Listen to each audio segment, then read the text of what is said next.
Good morning.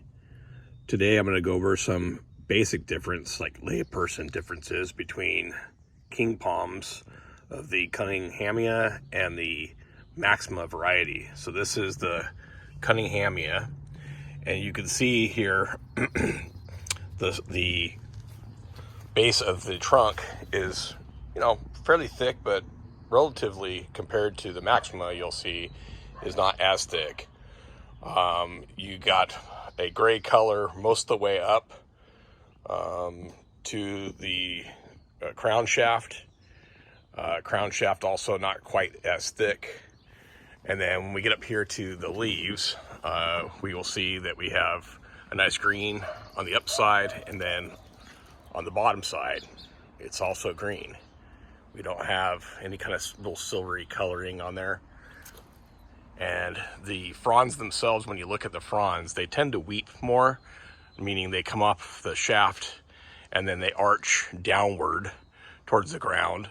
It gives it a nice look when the tree is blowing in the wind and whatnot. And so these are some key features here on the cunninghamia that will distinguish it from the Maxima, which I'm going to show you next.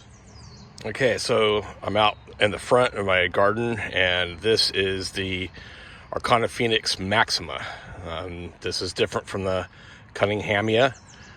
You'll see now this trunk massively wider. I mean, these trees are different ages, but more than a couple years. And this trunk is just massive. You will not see trunks like this on the standard king palm, which is the cunninghamia. As I step back a little bit, again, you can see how broad these trunks are. You'll see this tendency, although this gets a lot more sun, so maybe it's not quite as noticeable as the other one. And in fact, that was one of the things that was a little bit unusual about those cunninghamias that I showed you, is that they're in the shade. So their bark on their trunks don't get as washed out. The gray doesn't become as light colored. And also the green lasts longer in the shade. These trees are out pretty much in full sun for these Maximas. And yet, despite that, they'll hold the green on the trunks quite well, as you can see here. Very thick, coming all the way up into the shaft, very thick crown shafts. And then as we move around here to the palm fronds themselves, if I can be able to show this to you. So they have more of a silvery color. You can kind of see it up here on this fresher frond, a bit of a silvery color.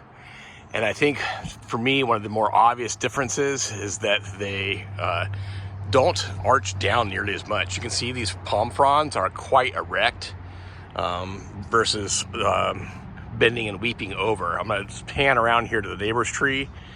These are cunninghamias, and you can see they bend over a lot more. They tend to weep over, whereas that's not the case here on these Maxima palms. So these are like the big differences for someone who's just kind of trying to eyeball and understand which kind of palm they have. There's, I think, 6 varieties of Archintophoenix altogether. And the cunninghamia is by far the most popular, but you can find these Maximas, and they are just amazing trees. As far as like how they do here in Southern California, I think that they are a little more sensitive to the drier air than the cunninghams, these Maximas are. And they kind of get, you can see the ends of these leaves, they kind of get burned out. I think especially, if you're more inland and you have the drier air along with the heat, they'll struggle a little bit more. But they do really well. They actually grow really well in the heat though. Anyway, these are just some basic observations I've noticed on these. And I think one more thing I wanted to point out is you can see here, like the stepping pattern that you get here on these trunks.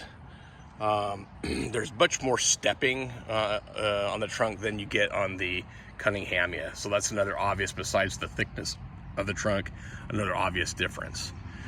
So anyway, I think hopefully you'll find that this video is a little bit helpful in trying to have a basic understanding of the differences of these two king palms. All right, thanks for watching, and give it a thumbs up if you like this.